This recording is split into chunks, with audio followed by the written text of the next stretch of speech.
inviting me. It is a pleasure to be with you today because I have a good relationship in general with Russian sociology, and in particular sociology of religion. I remember a few names who are very important in the international field, of course. But now let me say that probably you know that I have a specific theory, to say the diffused religion theory. Therefore, I try to combine together this theory and the digital society or digital religion. First of all, I have to say something about diffused religion, and in particular, diffused religion theory. Из Италии профессор выступает, короче, из Римского университета. Можете мне поговорить? Any problem?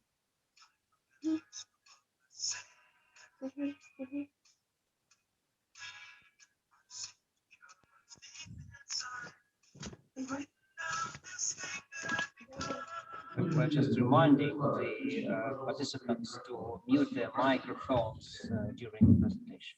Our apologies, Professor. Go on, please. It's okay now?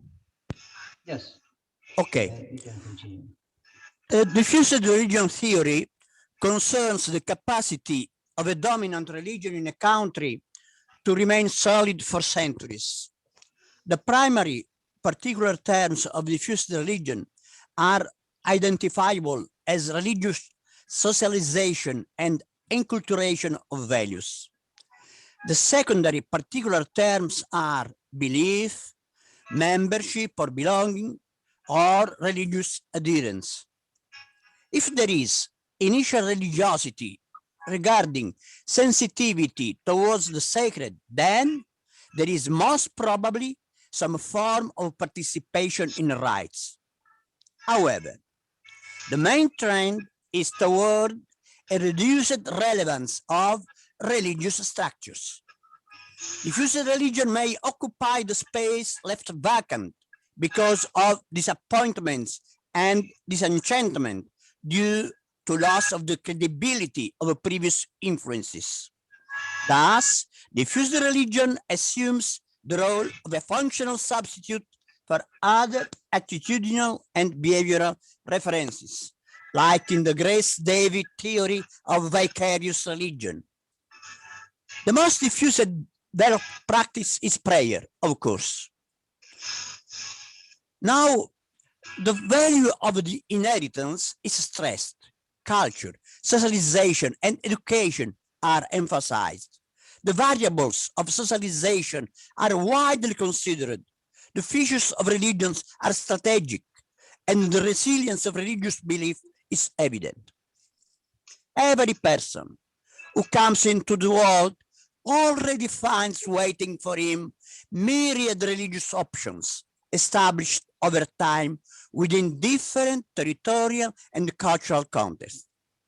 This pre-existence is, to a large extent, also their strength, consisting as it does in a heritage that is transmitted from one generation to another almost without any break. People and organizations, beliefs and rights, values and symbols, traditions and acquisitions are able to resist the most drastic changes and adapt to the less important ones.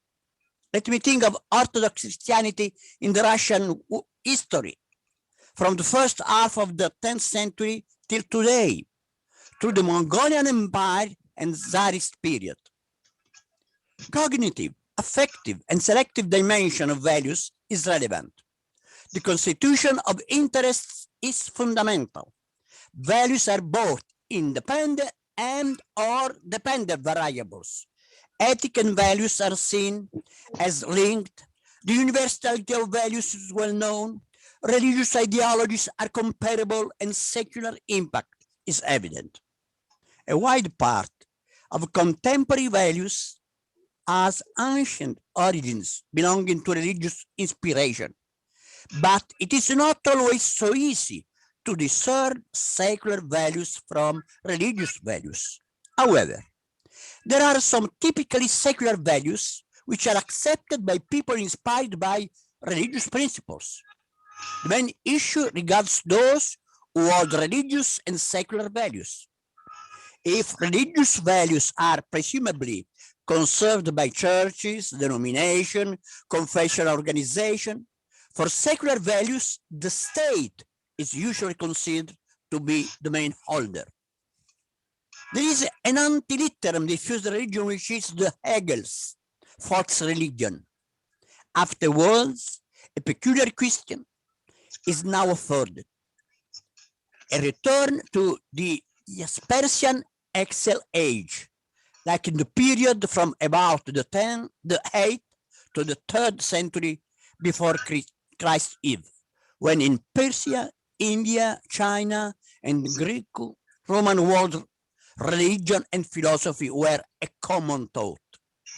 In any case, religion as a personal God experience remains as a key point of the sociological analysis. At the same time, beyond the so-called invisible religion a la Lockman, there are many religious and meaningful experiences.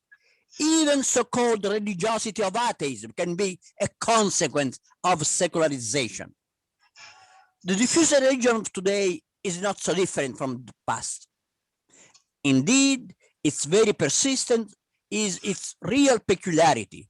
If something has changed, it has occurred at the secondary level, affecting details, not the substance. So, diffuse religion persists as the result of the extensive action of religious socialization. The European religious galaxy moves twist Judaism, Catholicism, and Protestantism. The diffuse religions of Eastern Europe are mainly Orthodox, Islamic, and post-secular. Therefore, multi-religious Europe is a novelty of this new century. For instance, Europe and India religions can be compared and contrasted, but it is the Latin American social religious context that is attracting more attention. Finally, the urban space is the nursery of religion's diffusion. We see that from diffuse religion, people can go towards world diffused religions. To conclude, it is quite evident the theory of diffuse religion is not devoid of empirical support, but on the contrary, it proves to be of greater validity and applicability in Europe, but also in other non-European areas by presenting conclusive recurring features. Undoubtedly, there still remains the methodological problem of comparing this similar situation. The starting point of diffuse religion is that socialization, but political events are good indicators of diffuse religion because ethics and politics are strongly connected. Religious and political pluralism are combined. These are the main points. Besides, an emblematic case is that the existence of diffuse religion would accentuate pluralism, a tendency towards ideological tolerance as overall articulation of both basic and contingent political choices. Far from slowing the union between religion and politics, this pervasive diffusiveness seems to render it more manifest. However, the religious field remains as a fighting place. It forms part of a formulation which is explicitly defined as political sociology of religion or of religions. The relationship between religion and politics is emblematic. Church and state are continuously fighting about values. To give an example, in the Catholic world, the influence of the Vatican II Ecumenical Council is relevant, and people pass from civil religion to diffuse religion. The topics suggested by Robert Bella of religious ground base and the 5 types of religions are controversial in my perspective. But there is a novelty of new values conquering the world thanks to secularization and urbanization phenomena. Actually, it is precisely the hypothesis of diffused religion which helps to explain the world situation as proved by my book, Diffused Religion Beyond Secularization. The religions are crisscrossed horizontally and vertically by quite heterogeneous strands which reflect regional and territorial backgrounds, social stratification, and contingent historical events. The function of religion in the world is increasing. From a diffuse religion, there is a transition to religion of values, and religious values and social change are linked. Certainly, the presence of values is a constant, both in the historical religions, deeply rooted at the cultural level, and in the new religious movements, still in a phase of growth and recomposition. These values represent idealistic motives, key concepts, basic ideas, parameters of reference, and ideological inclinations which watch over the personal and interpersonal actions of individuals and make them reasonable, socially relevant, and sociologically classifiable. Every religious experience involves dedication to a cause and ideal, with a social individual involvement, which is more or less marked according to individuals' intentions. The level of this diffused religion are differentiated. Religious and moral pluralism are new features of contemporary society. Moral attitudes and religious characteristics are not in conflict, even though contents of religious and moral pluralism are different. Diffuse religion also represents a kind of a functional substitute for divergence from the ecclesiastical structure. There is a limited tendency towards religious pluralism, whereas moral themes would appear to be much more fragmentary. The cultural setting seems to have a more decisive role than religious affiliation, in view of the fact that attitudes do not change substantially in the groups of those claiming to be religious and those who do not, so-called nones and so-called dans that have left their religion. Nones and dans. The theory of diffuse religion provides various explanations for the resilience of religions, especially where single forms have managed to establish themselves and progress over time. Historical events follow one another, leading to changes affecting political regimes, entire economies, organizations, and movements, but barely escape those structures and modalities of religions that have become ingrained over centuries and millennia. There is a persistence of different religions diffused all over the world, with prospects that appear different from those raised at the end of the last century. And now, let me speak of a transition from televangelism of some decades before to social networks of today. The forerunner of digital religion is undoubtedly televangelism, a term coined in 1981 by American sociologists Jeff Adden and Charles Rohn in their book Primetime Preachers, The Rising Power of Televangelism. At that time,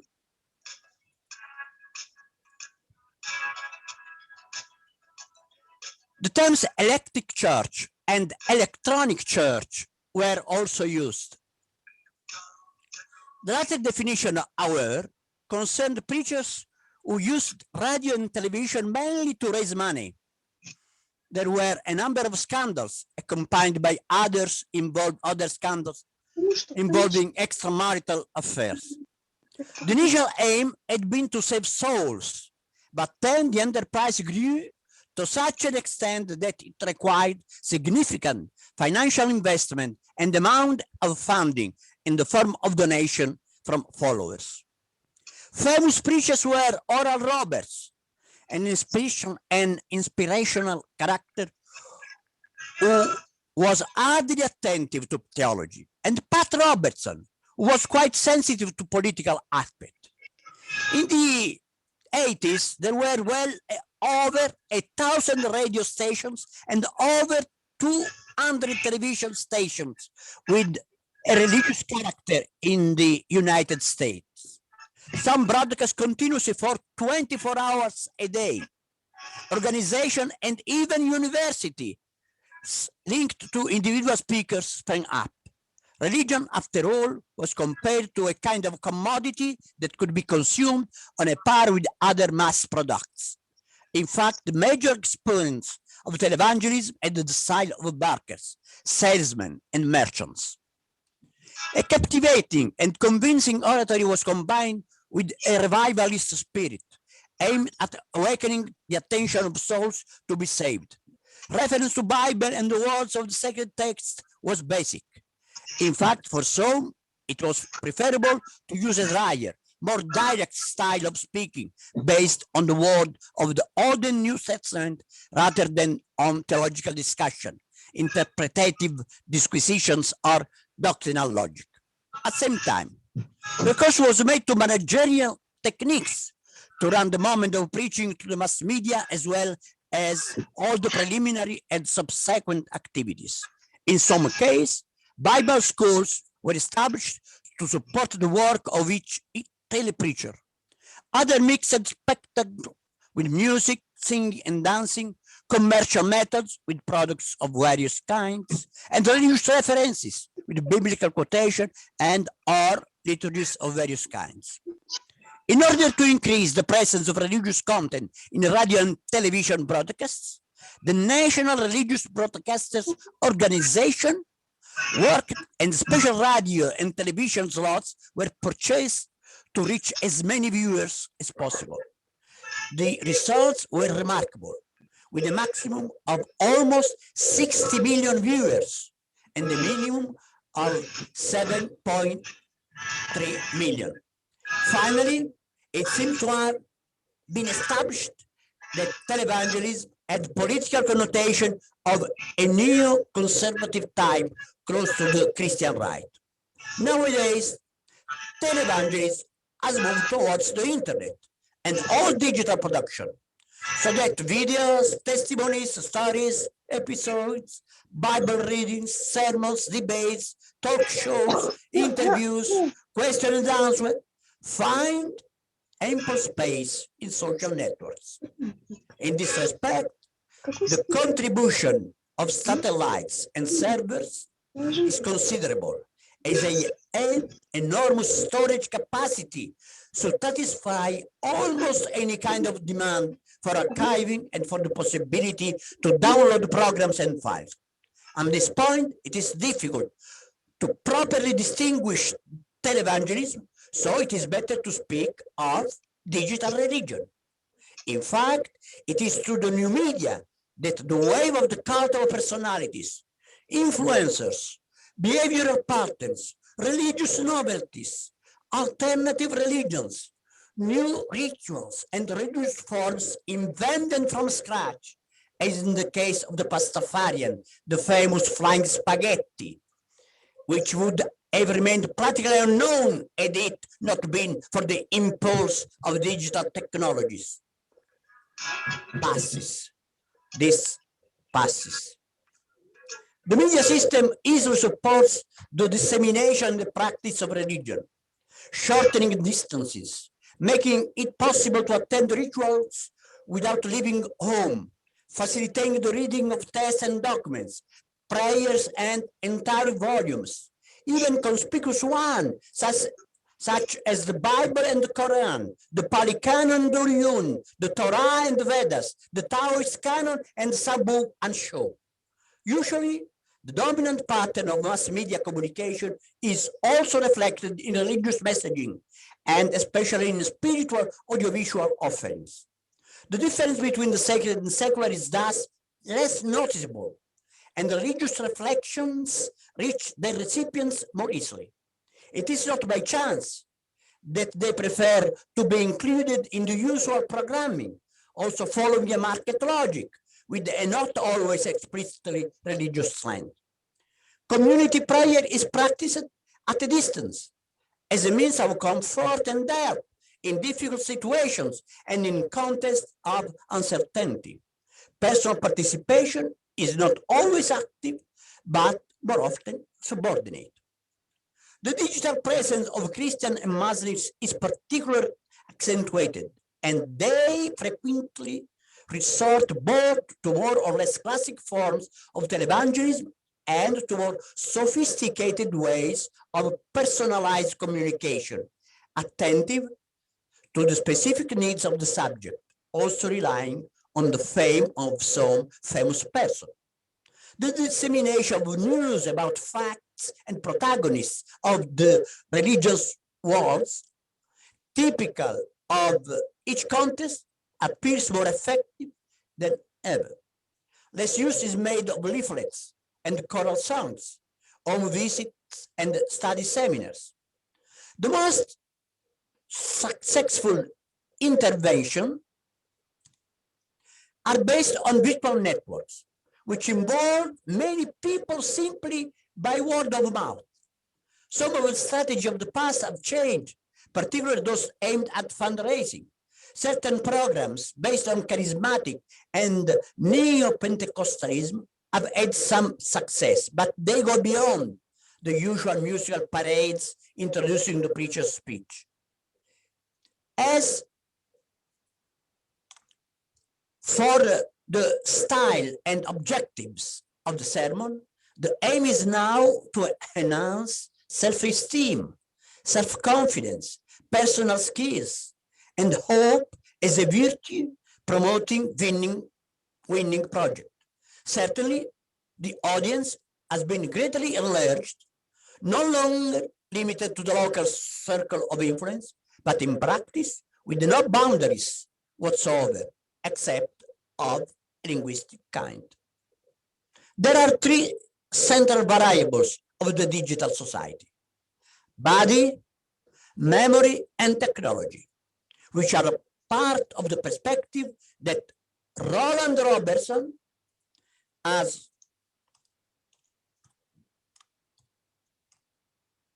long duly defined as globalization. The aim is to understand the future development of our human communities, which are now caught between modernization and virtual worlds, between continuity and innovation, between old and the new frontiers. The question in the background once again concerns the role of the social actor, who has to deal with everyday problems, but also with meta-generational dynamics that will affect our descendants. What will happen in the planetary markets to the adolescents of today who invest in their future protagonists? What will happen to the social and cultural structures of the century that has just begun? To the attitudinal and behavioral models now in force? To individual and collective memories? To the physical envelopes already of a bird with prostheses of various kinds, from the pacemaker to the iPod, from the tablet to the personal digital assistant, from the smartphone to all the personal electronic equipment made up of so many tiny supports, wearable technologies, now a new garment to be worn as soon as we wake up and wash our hands? The challenge is not insignificant.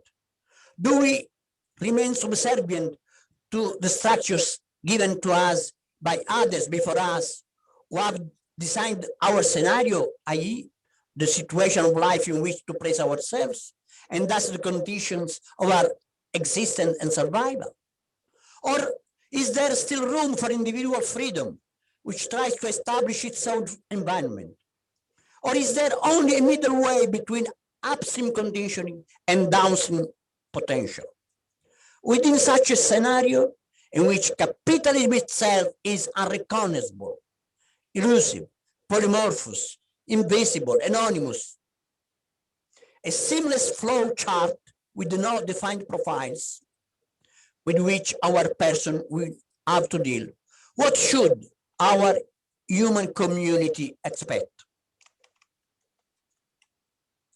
And what use can be made of the memory that belongs to us? The passage from biological to cultural, today suggested by the cyber sociality, obliges us to recodefine the body, the orientation system in computer society. Information technology is transforming the way people interact between themselves and with objects around them. The emergence of the complex, compound contemporary technologies that involve virtuality, simulation, and computer modeling, including tomography, has special implications for embodiment and perception. Technologies, inventions of the human brain obviously have a great impact on the function of the brain, on the working of mind, and on memory. Moreover, the technology focus is gradually shifting away from the computer as such to the user. Electronic communication, personal computer linked together by the internet, creates a worldwide web of memory banks. However, the key to understanding the different approaches is perhaps in the category of time, which can actually devour everything. Time can go beyond what has already been. Time can take itself away from the past for good without turning back.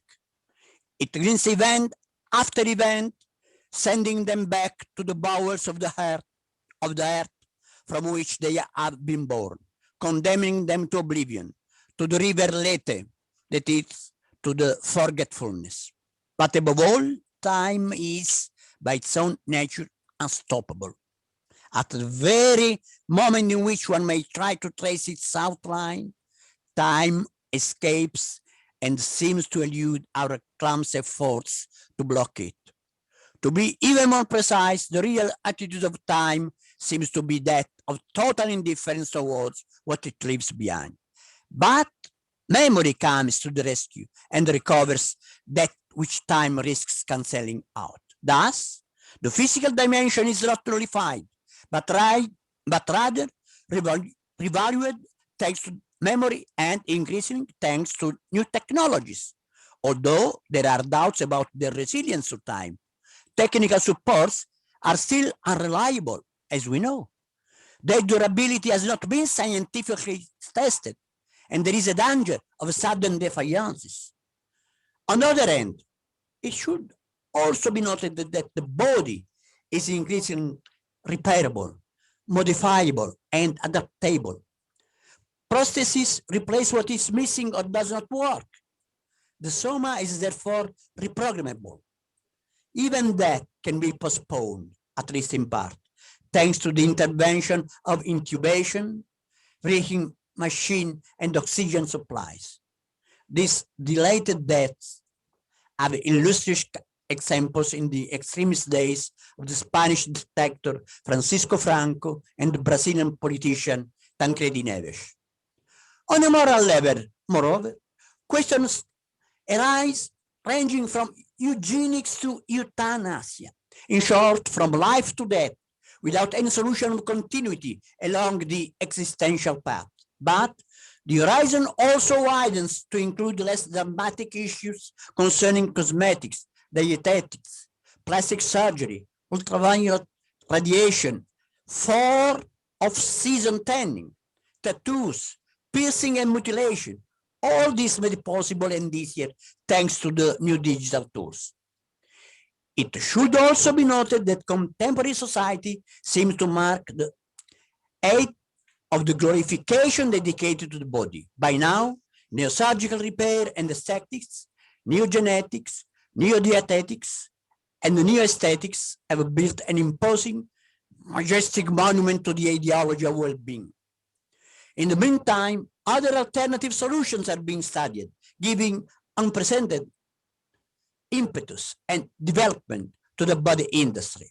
The issue of abortion and contraception are now considered to be outdated. The new problems concern cloning, same-sex marriage, gene banking, artificial insemination, and embryo modification. Medicalization is being pushed beyond all limits. The body is thus regarded as a sui generis economic asset, sold in parts for transplants, lent out for the transfer of spinal marrow. Even unplanned procreation for medical purposes is used for this purpose. In practice, the body is increasingly becoming just another product, marketable like so many others, but it is still our product, a reserved property, which nevertheless seems to be giving rise to a new capitalism, that of the exercise of private ownership of one's one physical being, with valuations in terms of prices for each individual organ, almost like a new human butcher's shop window, displaying and cataloging parts and costs, as in an insurance compensation handbook, as we know. The current trend seems to be to preserve more and more individuals who are actually unable to reproduce for reason of age. Today, the quest for well-being at any cost continues unabated. Now I have a few paragraphs in my paper, but we don't have so much time. Therefore, I go directly to the conclusion. Let me check. This is a famous preacher, Tim Keller. This is an Italian priest who has reached millions of young people in internet. This is Monsignor Siluan, the Orthodox Romanian bishop of Italian dioceses. I interviewed him some days ago about the pandemic and the use of internet. And this is the famous situation of an empty St. Peter place during the celebration organized by Pope Francis. It was broadcast and the audience was of many millions of viewers. Well, let me go directly to the end, but you will see, of course, the paper in the acts of this conference. Let me say something about the digital diffused religion. Diffused religion does not cease to be so in the digital age. In fact, in some ways, it can be said that it is strengthened by the use of the tools of digitalization. After all, what are the contents and values that people talk about on a daily basis? In a recent completed national survey in Italy, here is the ranking of the words mentioned during the 164 qualitative interviews conducted on a sample stratified by educational qualification, gender, age, population density, and interregional area. Life, 2,992 times. Children, 1,950 times. State, 1,569. Children, 1,563. Home, 1,410. Family, 1,326. Church, 1,293. Time, 1,167. Problems or difficulties or religion, exactly the same, 1,109. Example or testimony, 1,026. As can be seen, religion is one of the most frequent topics. So even if it is not an absolute priority, it is hardly missing from everyday discourse and therefore also from interpersonal digital communication. Among other things, Christopher Elland speaks of religion online and online religion. The former is said to be an extension, a diffuse extension of offline religion, to say the normal, the tradition, the classic religion. In reality, offline religion is nothing more than religion as we knew until the beginning of the digital era. That is, until 1991, when the World Wide Web was born and the internet, which had arrived in the 80s, began to spread even more.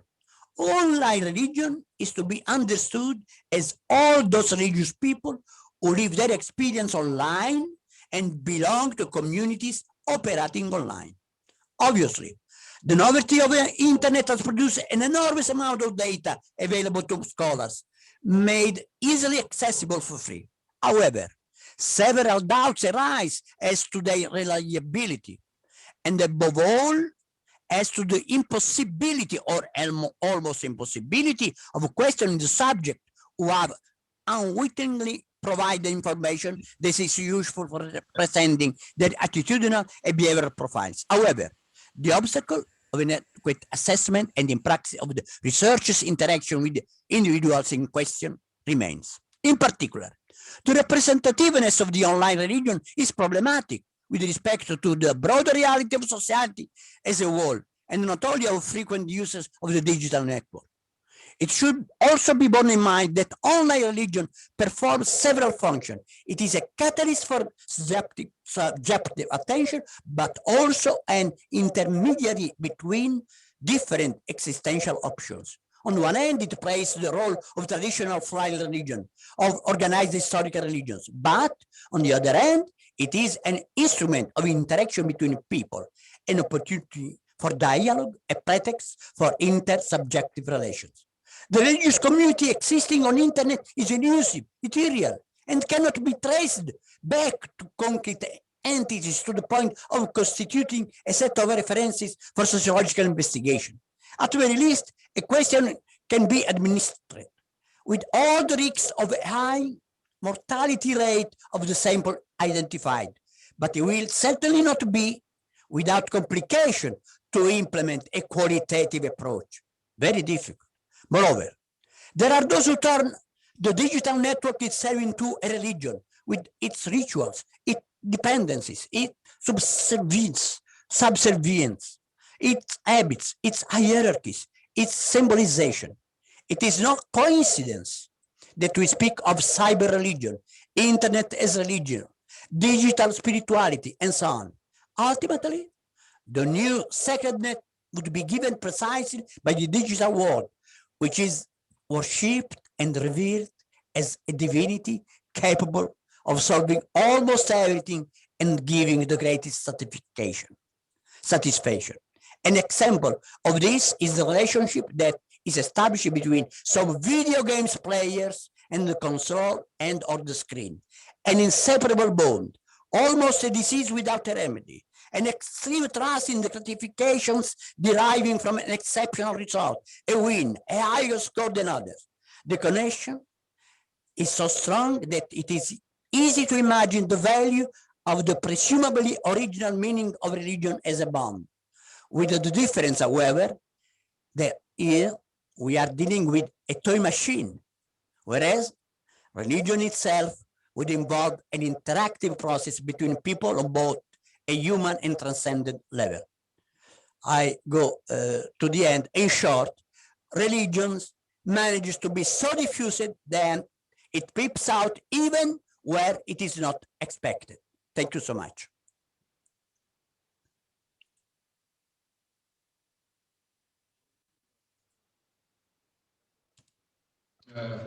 Thank you, Professor, for your presentation. Now it's time for questions. Please come to the microphone here.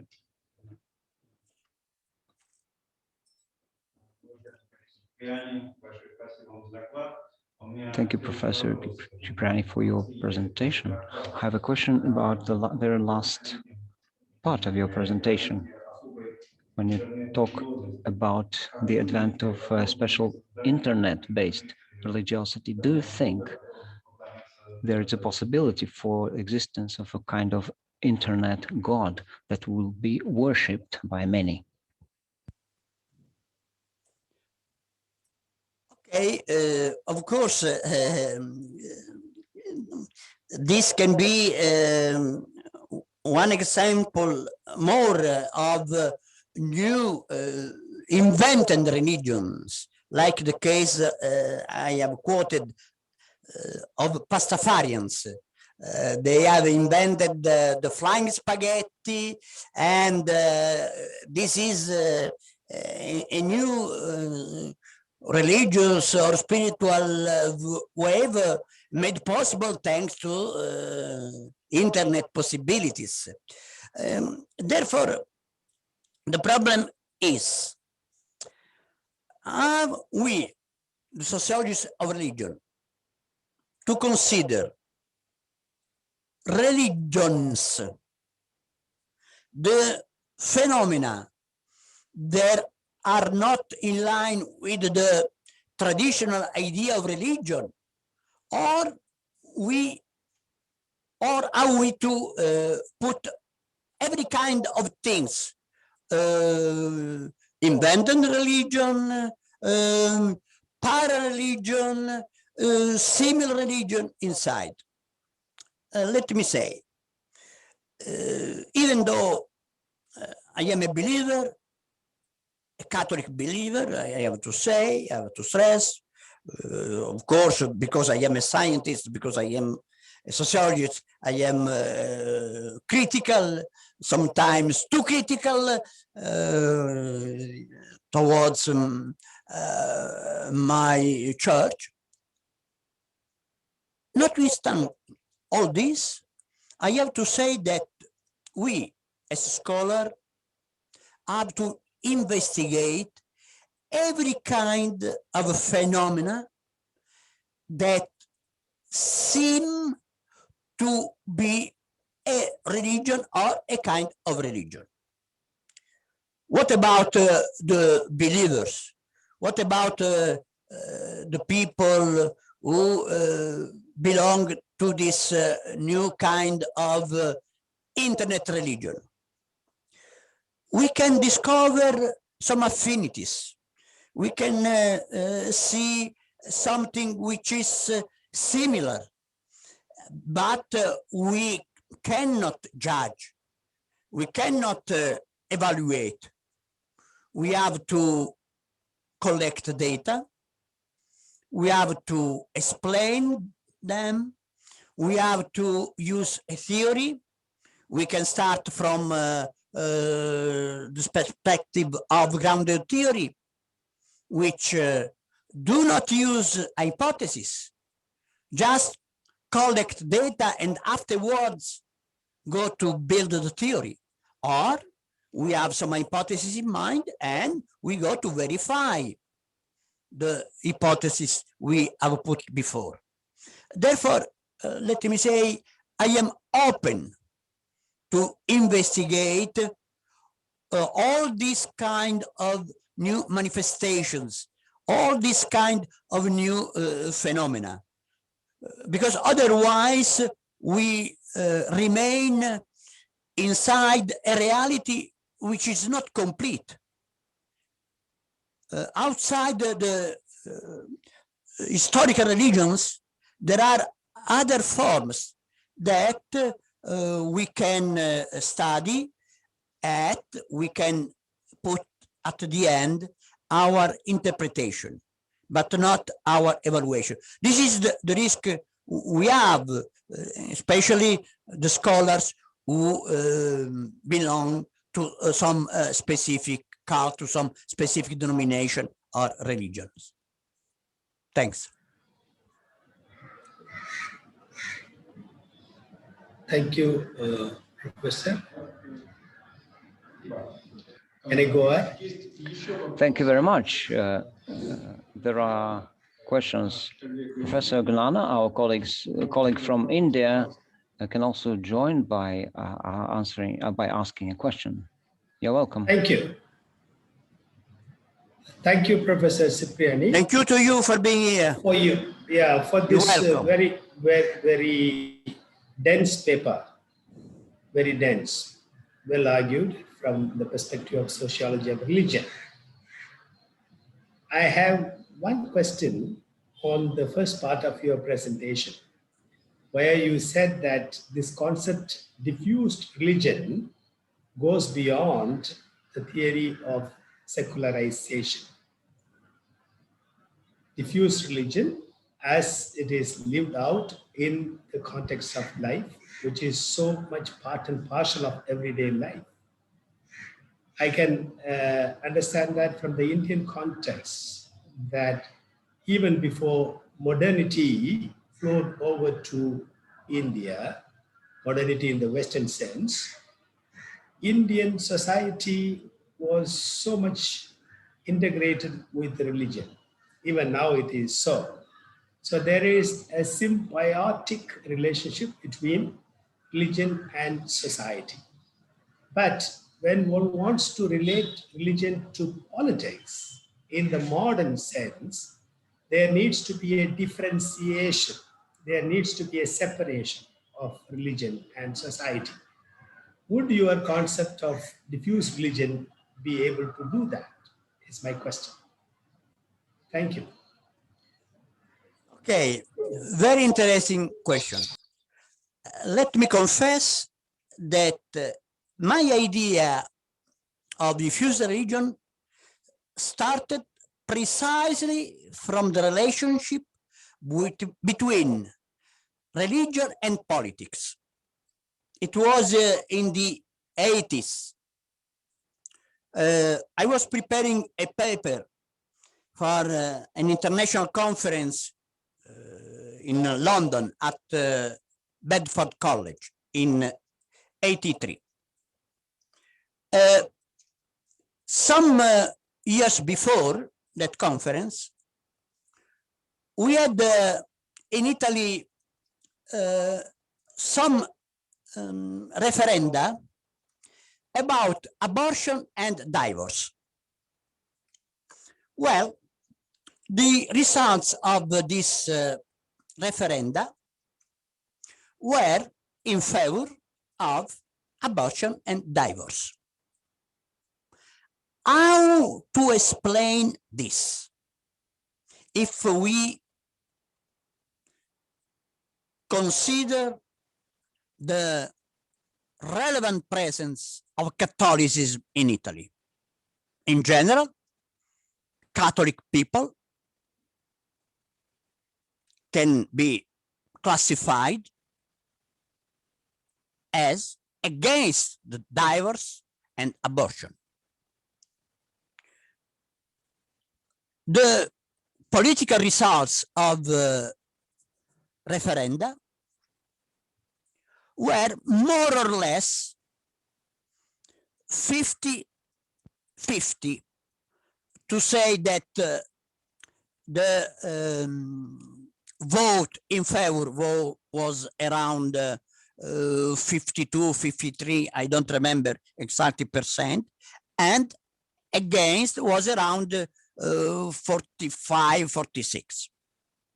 Therefore, I suppose at that time that Catholic people too voted in favor of abortion or of divorce. How to explain this? My reasoning was, these people are not, these Catholic people who have voted in favor of divorce and abortion are not in favor. They opted for another solution to say,